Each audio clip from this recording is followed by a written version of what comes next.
Here again with another Scream franchise ranking video. In this one, I'm going to be ranking all the Ghostface killers or individuals that were supposed to be Ghostface but didn't quite make it to the Ghostface mask because of reasons beyond their control. I will not be including anybody from the Scream TV series, although I did watch the first 2 seasons. I kind of remember a little bit about them. And before I get into my ranking, there are a few things you should know. This is mostly based off of the reveal and the motive or reasons why that were revealed in the third act. Obviously, this is going to be my personal opinion, and we're probably not going to agree. So make sure you leave your ranking down in the comments section.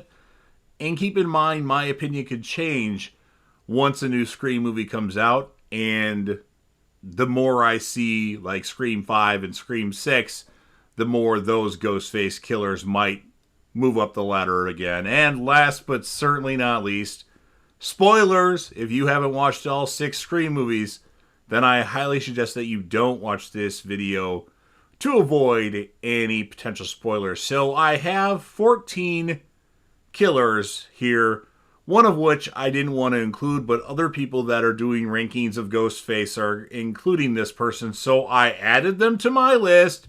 Coming in 14th place will be Greg.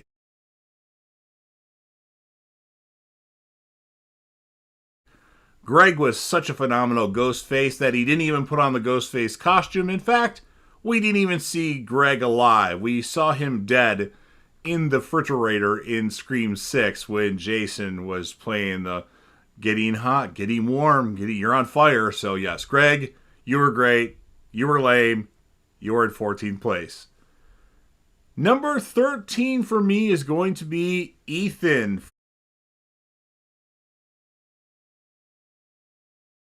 from Scream 6, the other son of Detective Bailey's. And the reason why I have Ethan so low, I think he was pretty obvious that he was at one point a Ghostface or involved in the killing, but I don't know if he actually even killed anybody. Now, the directors have come out and said that he was the one in the apartment that stabbed and eventually led to Mindy's girlfriend's death, and he was the one shaking the ladder. But if you remember, he told Chad that he was in Econ during all those events. So I don't know who's right, but if we think that Detective Bailey did the killings at the beginning, and he was the one at the bodega, and we know that Quinn killed Gail's boyfriend, I don't know if Ethan actually killed anybody. So for that reason, and his killer reveal was okay, but really he didn't do anything. He had a funny line about, I always wanted to stick something inside of you, Tara, but other than that, he was very uneventful. Maybe my opinion would change of him, or maybe when I find out more concrete evidence of what he actually did as Ghostface, then maybe he gets higher up the list. But as it stands right now, Ethan is in 13th place. Number 12 for me is Charlie.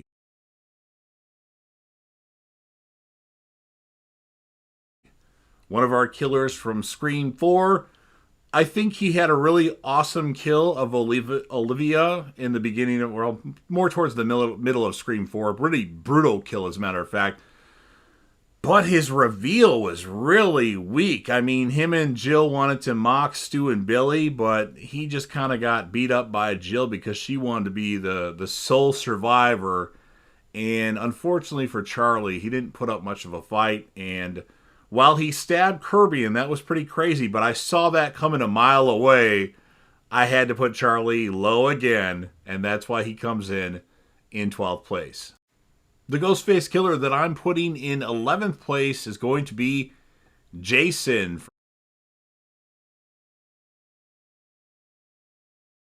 from Scream 6, the Ghostface that was actually killed by a Ghostface. But I like how sadistic he was because his teacher gave him a bad grade on something for film class, and he killed his teacher over that, and was pretty brutal, if you ask me. So even though he's kind of uneventful, he doesn't really do a lot, that really sticks to my mind. Plus, he killed Samara Weaving, which you know I love Samara Weaving. So that's why, at least at the moment, Jason is in 11th place. Coming in 10th place for me is going to be Amber.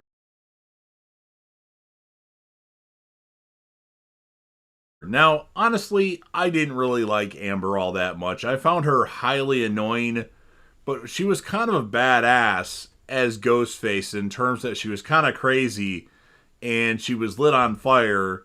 She survived that to get shot, but I didn't like her motive really. We didn't really learn a lot about Amber. I found her kind of anticlimactic.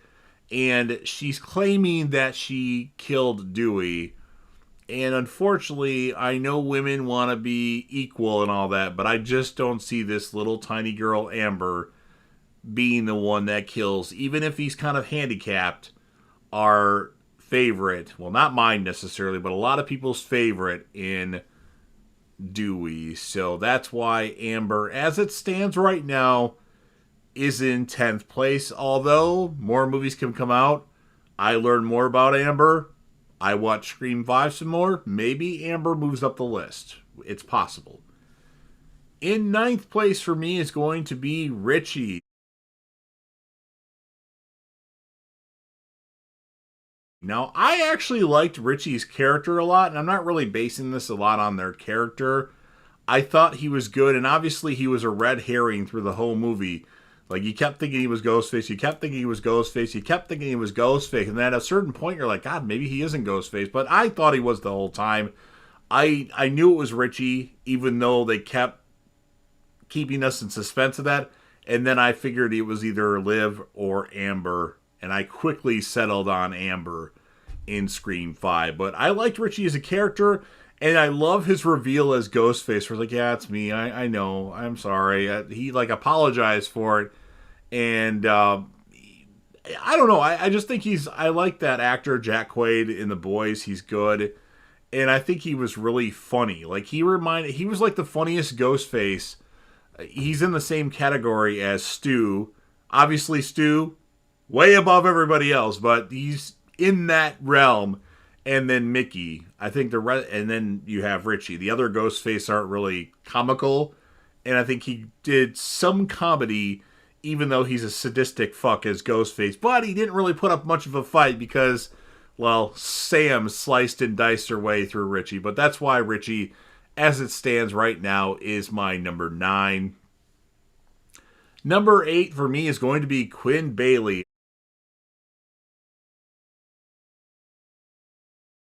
I like the fact that we thought Quinn was dead, so that immediately makes you think, okay, well, she's not the killer. And that was the reveal. I'm like, oh, okay, I did not see that one coming, although I guess I could have seen it coming had I been thinking more open-minded about Scream 6. I know the killers were for the most part, very obvious in Scream 6, except for Quinn. But they've pulled that route before where you thought somebody was dead and they turned out to be alive, and that was Roman Bridger in Scream 3. But Quinn was really cool, and she had, like, I guess you could put her in the Stu category, too, as, like, the personality of the Ghostface reveal. Her, Stu, Mickey, and to a little bit lesser degree, Richie, all had that persona and, like, that, you know, like, believable, funny, sadistic side of them, and I just liked her, and she was cool. She beat up, we're led to believe that she's the one that killed Gail's boyfriend, or whoever that person was for Gail. That, I'm not sure of. Sometimes I'm hesitant to believe that stuff. Maybe they're setting it up for a different person to be the one that killed that person, and possibly Dewey, but I don't know. Who knows? And then, of course, she stabbed Mindy on the subway. Really bad, but somehow, some way, Mindy makes it all right and is walking around at the end of the movie, even though she just got stabbed like an hour or two earlier. But I liked Quinn, and that's why she is my number 8. Lucky number 7 for me is going to be Jill Roberts.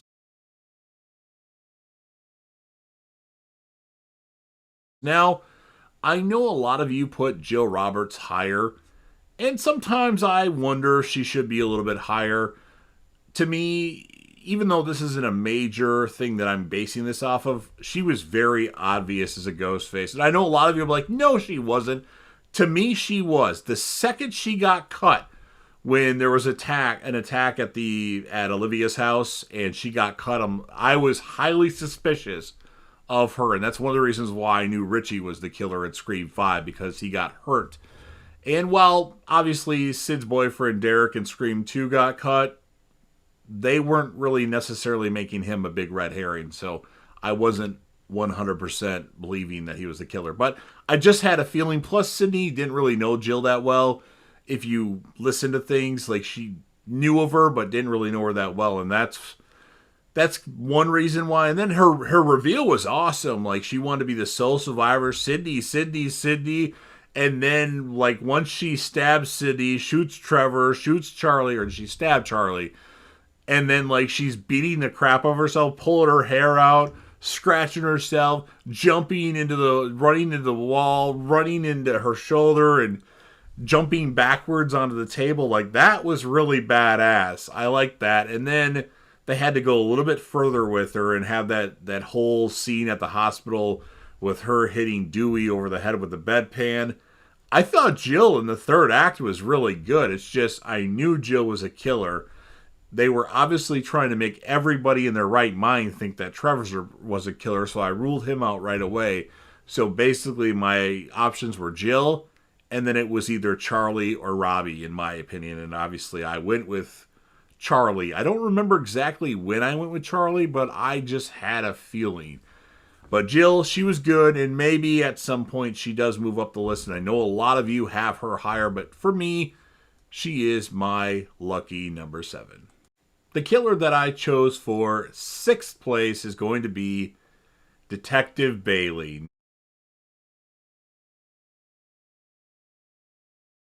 Now, I kind of have the same gripes with him as I do Ethan, in terms of, well, we never saw him actually in the Ghostface costume. And I thought that maybe Ethan had did all the killings that they're saying that Detective Bailey did. But it's been said that Detective Bailey's the killer in the beginning that kills Jason and obviously chopped up his roommate. And he's the one in the bodega. And we don't know who killed the doctor, so maybe that was Ethan, but we're led to believe that was also Detective Bailey. But I wish we would have saw him in the Ghostface costume. But I think he was really cool. A lot of people would say he's predictable, and to a degree he is a little bit, but I wasn't 100% sold on Detective Bailey. Initially, my first thoughts were it was going to be Ethan and Danny working together. Those were my first thoughts, and then I started thinking that Detective Bailey was also in on it as kind of a mastermind, which he turned out to be.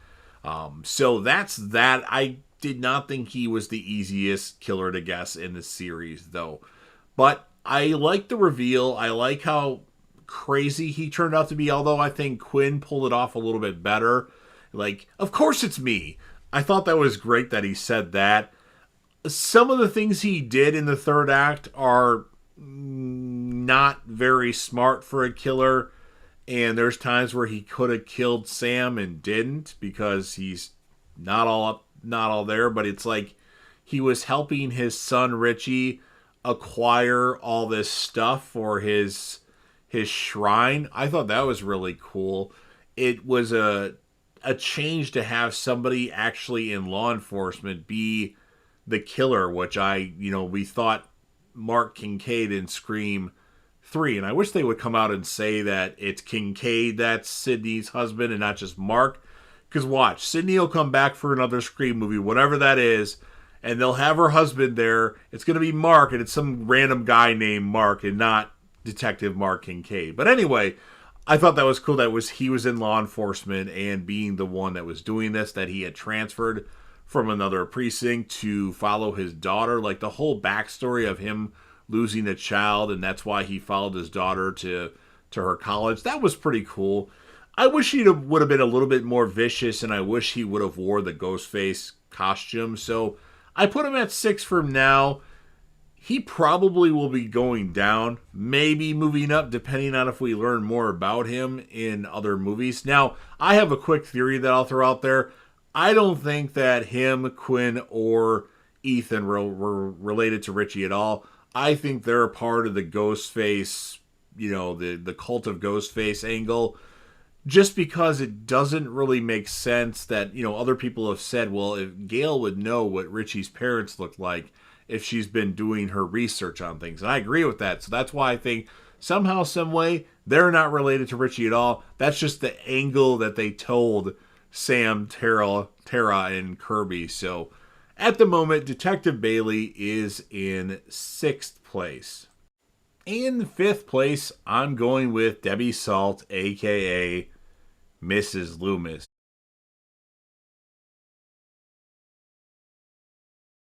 Talk about a reveal I didn't see coming, although I should have at least suspected Debbie Salt, the person that randomly just shows up to talk to one of our main characters. I didn't see it coming. In Scream 2, I did not predict Mrs. Loomis or Mickey, but I like her reveal as one of the killers. It's Billy's mother.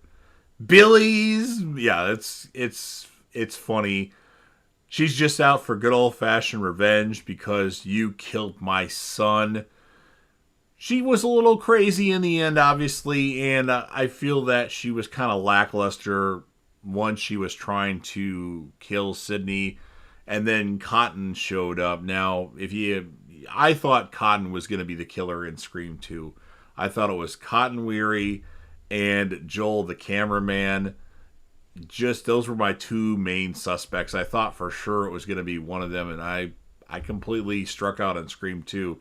Maybe that's why I liked Scream 2 so much, because the movie kept me guessing literally through the whole movie, and I still didn't get it right. And I don't know why, because now if I watch Scream 2, if it was the first time I watched the movie tonight, I would probably definitely call Mrs. Loomis.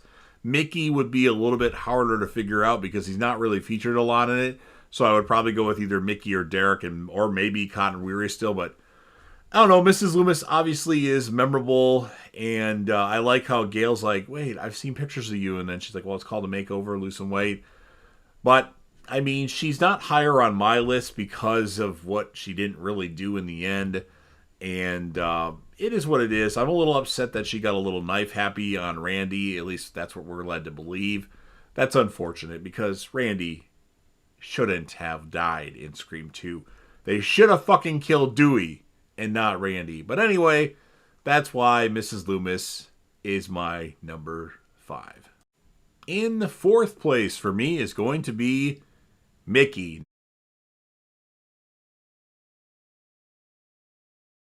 Now, I've never done an official video on my ranking before of this, but he was always my number 1. But after thinking logically about this, I had to move him down the list because while I really like his reveal, I like how he gets crazy and didn't see that coming. Did you? Did you? And boyfriend killer. The whole blame the movies angle, I don't buy that one bit. That's what really lowers Mickey on my list because of the whole blame the movies thing. That wouldn't work with me. I liked him as a character, though. You know, he was a badass Ghostface. The whole car scene with the detectives and Hallie, and then him killing Hallie, but Sydney having to climb over Mickey and Hallie having to climb over Mickey too. That was awesome. I think he was a nice character for what we saw of him. I especially like the scene of him, they're all at lunch and then Derek starts singing, I Think I Love You, but What Am I So Afraid Of? Like, Mickey was really egging that on and happy, and he seemed like a likable guy, like a big friend of Sid and Derek's. And he turns out to be Ghostface. Now, apparently, the initial script had Derek and Hallie as the killers, which I wish Mickey wasn't the killer because I thought he was a really good character and I kind of wanted him to live, and he was fucking hilarious. His back and forth banter with Randy, I loved that. I thought they were great together. Mickey should have survived and not have been a killer. Maybe he brought back as a killer later on, but I really like Mickey, but I had to put him down lower on my list. It pains me, but the whole blame the movies angle, no, that wouldn't really work. I mean, I guess it's worth a shot, but you can't blame the movies for stuff you're doing. So that's why Mickey is my number 4. In 3rd place for me is going to be Stu.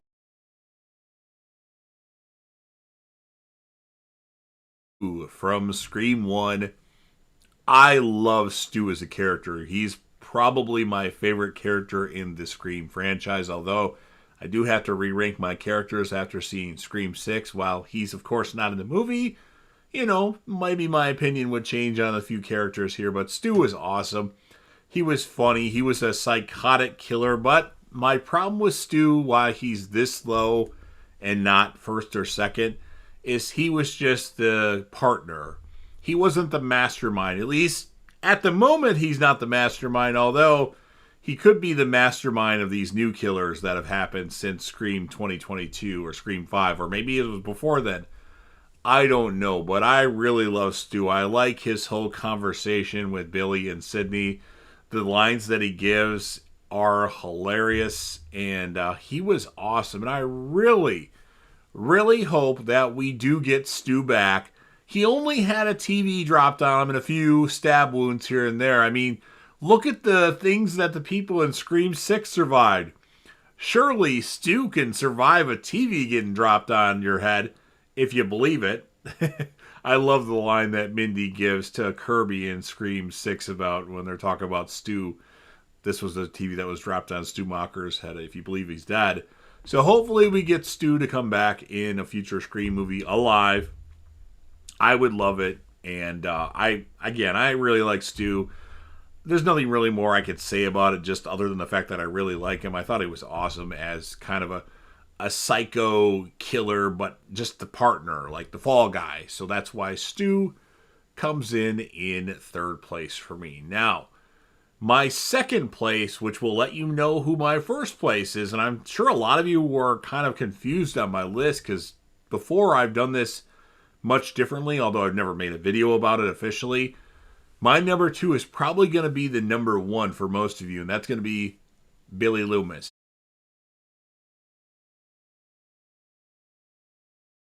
Now, I liked Billy as a killer. I liked the whole thing that Billy, we thought, got killed, only to come to be the killer shortly thereafter. Billy was awesome. He was a movie nerd, so to speak, knew all these things about movies, quoted movies. That was great. I just feel in the third act of Scream, it's him and Stu, for the most part, the whole time against Sydney, other than when Gale randomly intervenes.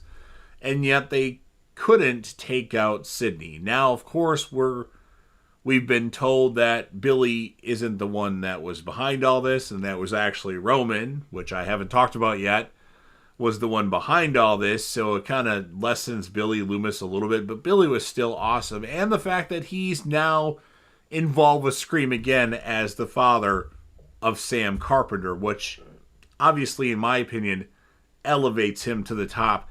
Even if you have him lower, you have to put him higher up because he's more involved with things now, being the father of Sam, which I don't think he ever met her necessarily. But he's great. It just, if he would have taken care of Sydney or killed Dewey or Gale or even Randy, like they all survived in Scream, Dewey should have died in Scream, let alone Scream 2. That's why Billy isn't number 1. And the fact that he was apparently a puppet for somebody else. So Billy Loomis, my number 2. And obviously, you already know who my number 1 is because I just talked about him. Roman Bridger of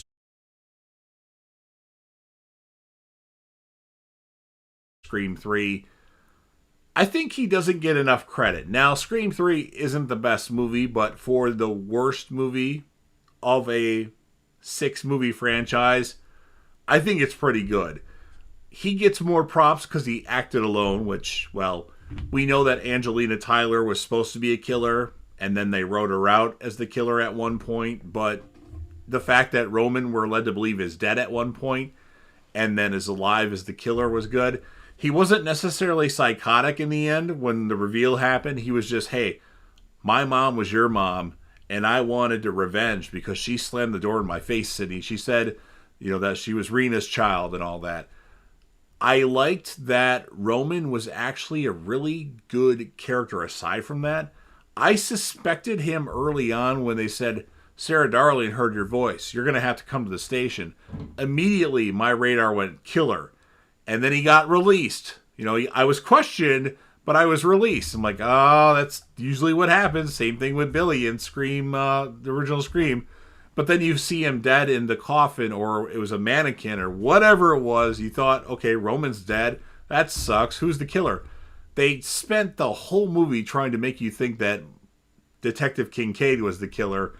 And yeah, Roman Bridger, director and brother, was the killer. But he was great. His encounter with Sidney was pretty fucking awesome, too. He almost took Sidney out. What fucking crazy event would that be if Roman Bridger actually had killed Sidney Prescott? I know none of us want to think about that, but if it happened, that would be quite amazing. But I think he was a pretty formidable killer, and he withstood a lot of punishment in that third act, too. And even the actor, Scott Foley, actually got stabbed for real. That part where Sidney's hiding, and then she jumps up and stabs him, that's for real. She didn't mean to do that, and yeah, he had to be taken to the hospital after that. But it was awesome. He's underrated. Do I really want to put him number one? No, but he kind of deserves it. I mean, if he really truly acted alone, which we know that Angelina Tyler at one point was his accomplice. Didn't like her at all, by the way, as a character in Scream 3. But Roman Bridger, pretty awesome, and that's why, at least at the moment, he's my number one. Now, I will say this. If Stu Macher does come back and ends up being some kind of Ghostface, Cult of Ghostface mastermind, I would be shocked if I don't put Stu as my number one. But as it stands right now, Roman is my number one. So let me know what you thought of my ranking. I know it's probably different, and I really didn't want to include Greg, but I know a few YouTubers have included him, so I'll talk about him for 10 seconds. Let me know your ranking down in the comments section. Smash the like button if you're a fan of Scream and want to help me out with the YouTube algorithm. Share the video with anybody you know. And put this video on any one of your social media platforms if you deem it a video that you would want to put on your social media platforms. And then last but certainly not least, don't forget to hit that sub button, subscribe to the channel, join the team, show your damn support, and be a part of something special. And JDev will return. I'll be right back.